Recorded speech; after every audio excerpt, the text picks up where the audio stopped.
सा रे ग म प ध नि सा सा नि ध प म ग रे सा।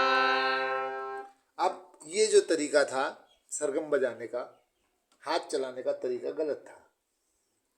अब सही तरीका क्या है, हम चौथे काले से सीखेंगे। सा लगाओ,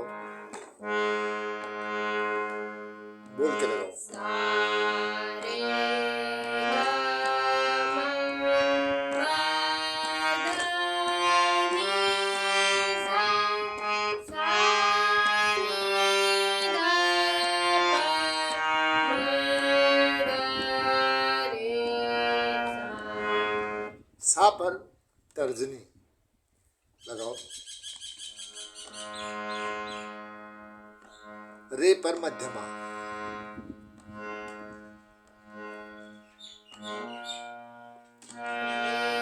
ग में अंगूठा, म पर पहली फिंगर, प पर दूसरी फिंगर, ध पर तीसरी फिंगर, नी पर अंगूठा, सा पर पहली फिंगर। अब इसी को हम अवरोह में लेते हैं। सा नि ध प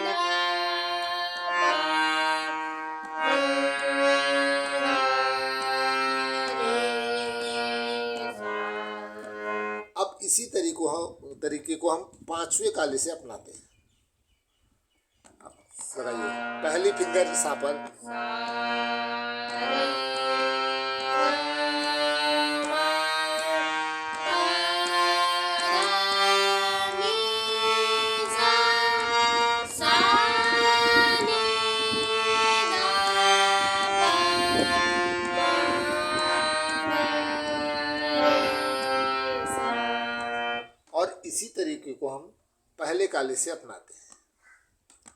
सा रे ग म प ध नि सा सा नि ध प म ग रे सा।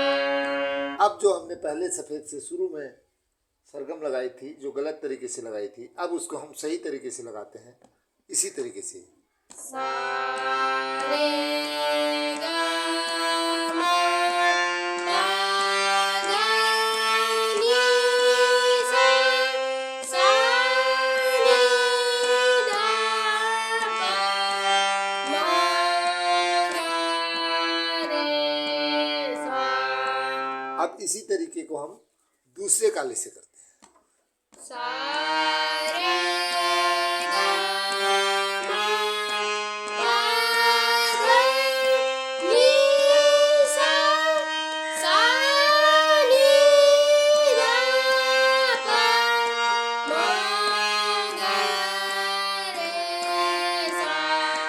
तो इस तरीके से हमने एक ही तरीके से 5 जगह से सरगम बजाई। कहाँ कहाँ से? चौथे काले से। बजा के दिखाओ। सा रे ग म प ध नि सा सा नि ध प म ग रे सा। हमने इसमें इतना ध्यान दिया कि सा पहली फिंगर से, रे सेकंड फिंगर से, ग अंगूठे से, म पहली फिंगर से, प दूसरी फिंगर से, ध तीसरी फिंगर से और नी अंगूठे से। इस तरीके से सरगम लगाई। अब इसी को हमने पांचवें काले से लगा के दिखाओ। तो एक बार फिर से रिवीजन कर रहे हैं। लगाओ पांचवें काले से, पांचवें काले से। सा रे ग म प ध नि सा सा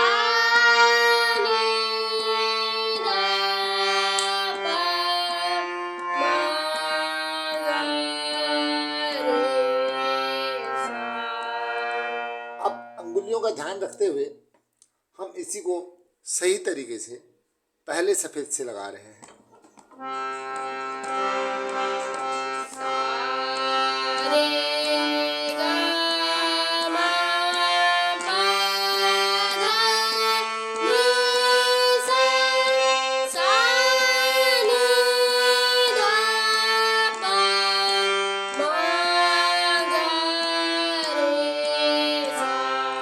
और इसी को अब पहले काले से लगा रहे हैं।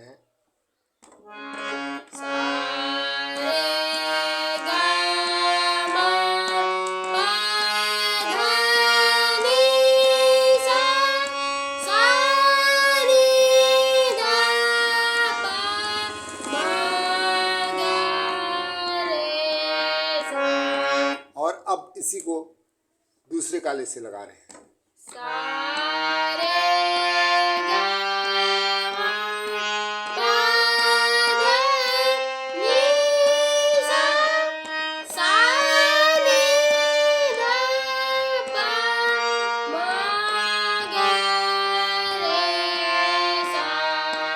तो हमने ये सीखा कि हम कई जगह से सरगम बजा सकते हैं। अभी तक हमने 5 जगह से लगाई और जो एक ही पैटर्न पर हमने 5 जगह से लगा ली, लेकिन अब हम कुछ नया पैटर्न फॉलो कर रहे हैं। इस बार हम बी से, पहले तो ये बताओ कि सबसे पहला button C D E F कहाँ पर है। C पर हाथ रखो, उधर सबसे पहले वाला C। हाँ, ये पहला बटन C है। इसके बाद जो काला है वो लगाओ, C शार्प है। फिर D के बाद D शार्प, फिर E के बाद F के बाद F शार्प। हाँ हाँ हाँ, A हाँ, और B के बाद फिर से C आ गया, फिर से वही पैटर्न। तो इस तरीके से हमने देखा कि पूरे सप्तक में कुल कितने स्वर हैं? 7 और 5, 7 स्वर, 12 स्वर। 13वां स्वर वही होता है जो पहला स्वर होता है। तो इस तरीके से हमें 13 जगह से बजाना आना चाहिए, और जिसमें से हम 5 जगह से सीख चुके हैं। अब बी पर अंगुली रखो। बी कौन सा है? सी से पहले आता है बी। हाँ, अब यहाँ से सरगम लगाएंगे। सा सा लगाओ। अब यहाँ से सरगम कैसे लगाएंगे, इजी कैसे रहेगी? अब यहाँ से जब सरगम लगाएंगे तो अंगूठे से सा बजाएंगे। सा माँ अंगूठे से बजाएंगे।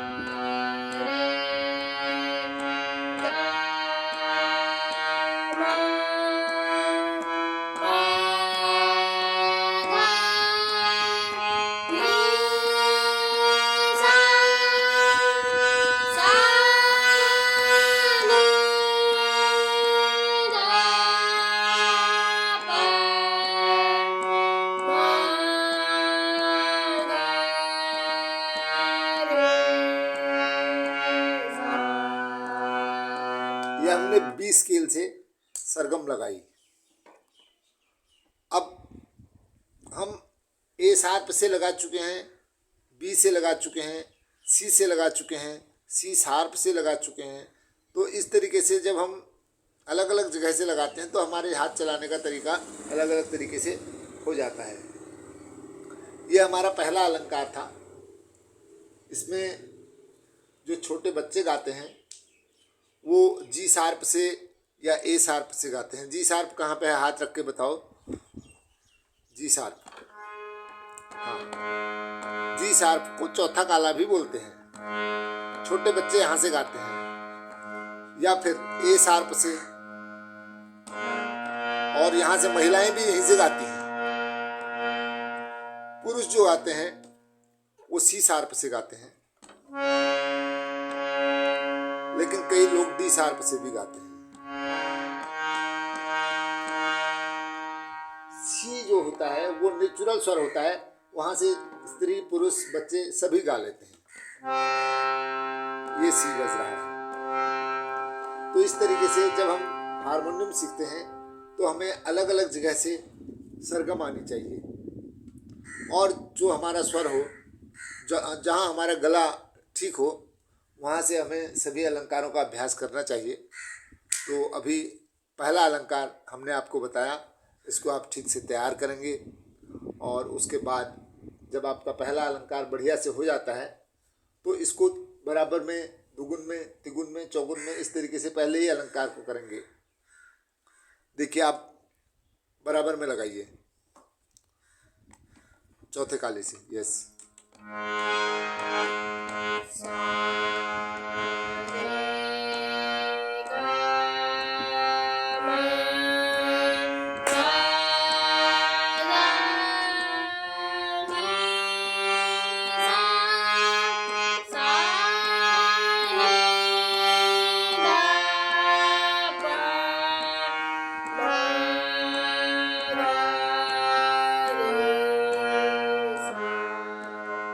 अब ये बराबर लय थी।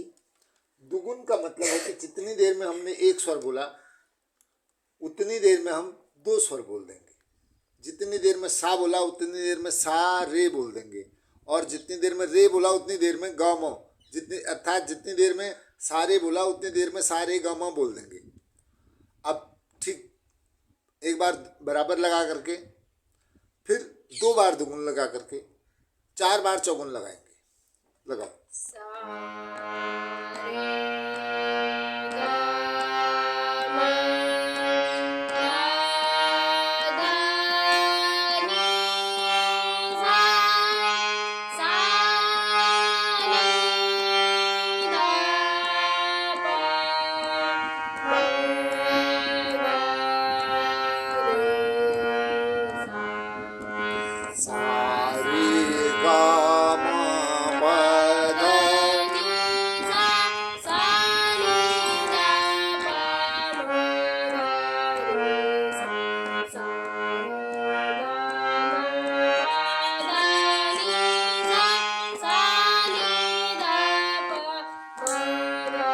चौगुन सा रे ग म प ध नि सा सा नि ध प म ग रे सा।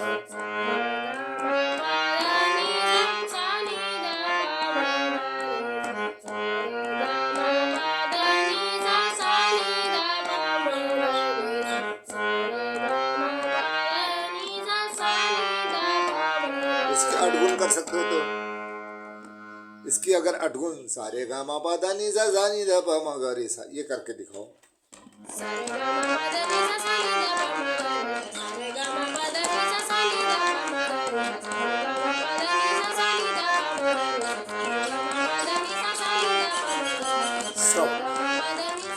ठीक है, तो इस तरीके से हमने जो हमारी पहले लय थी उसको ठीक दुगुना किया, दुगुन हो गई, उसका भी दुगुना किया, चौगुन हो गई, उसका भी दुगुना किया तो 8 गुण हो गई। इस तरीके से हम अपनी स्पीड बढ़ाएंगे, गति बढ़ाएंगे। ये नहीं कि थोड़ा थोड़ा बढ़ा लो, थोड़ा थोड़ा नहीं बढ़ानी है, ठीक दुगनी लय से पहले इतना अभ्यास कर लेना है कि हमारी पहली वाली लय ठीक ठाक हो जाए, और उसके बाद जब वो लय पहली वाली ठीक हो जाती है तब हमने ठीक दुगनी लय से बजाने का अभ्यास करना है, थोड़ा थोड़ा करके लय को नहीं बढ़ाना है। तो ये पहला अलंकार था जिसकी हमने आपको पहला अलंकार और उसकी दुगुन, उसकी चौगुन, उसकी अठगुन सुनाई। यानी शुरुआत इतना स्लो करना है कि आप 8 गुण तक बजा सकें। मैं आप लोगों से आशा करता हूँ कि आप इस वीडियो के माध्यम से अच्छा सीखेंगे और ठीक से प्रयास करेंगे। जो अगर कहीं पर कोई दिक्कत आती है तो आप कमेंट में मुझे बताएंगे, कमेंट करके, और चैनल को लाइक करेंगे, शेयर करेंगे, कमेंट करेंगे, चैनल को बढ़ाने में अपना प्रयास करेंगे ताकि जो अन्य लोग हैं सीखना चाहते हैं वो भी सीख सकें। आप लोगों के निवेदन पर ही ये लर्निंग वीडियो डाला जा रहा है क्योंकि कई लोगों की डिमांड थी। इसके अलावा हम जल्दी ही गिटार के और विशेष करके कई हमारे महिला मित्रों की जो शिष्याओं की जो डिमांड है, ढोलक भी डालेंगे, इस पर गिटार भी डालेंगे। हमारे हर्षित नलवाल जो है हारमोनियम, तबला, गिटार, वायलिन, ढोलक बांसुरी ये सब बजाते हैं तो आपको क्लासेस देंगे, इन्हीं का चैनल है ये। और फिलहाल आप इतना तैयार कीजिए ठीक से, अगला लेसन जल्दी ही डालेंगे। धन्यवाद।